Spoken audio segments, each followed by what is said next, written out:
In our cover story, entrepreneurs are apparently having a tough time finding qualified workers. According to the Chicago Sun-Times, an overwhelming majority of small business owners in Illinois say it's the biggest difficulty they face when interviewing candidates.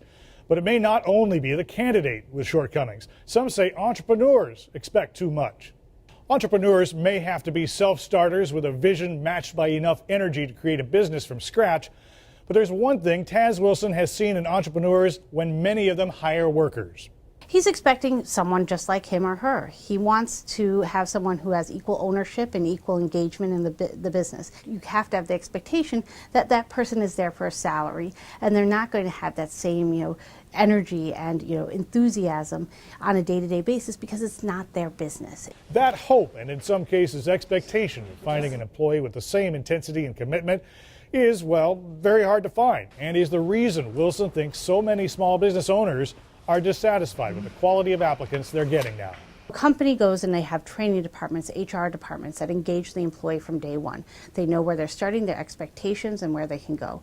The entrepreneur needs to do the same thing. That sounds like a good idea, actually. And in a way, we sort of do variations of that. But some of those small businesses are starting to take on some of the structure found at larger employers.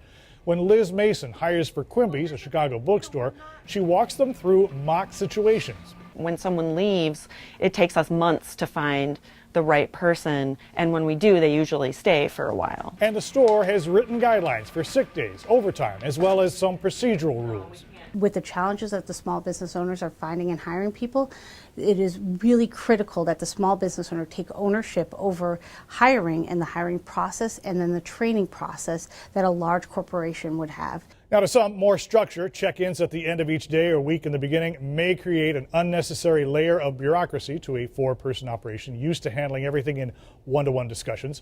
But doing so in writing sets down guidelines that can be referenced when the owner's not around, hopefully because he or she has hired well.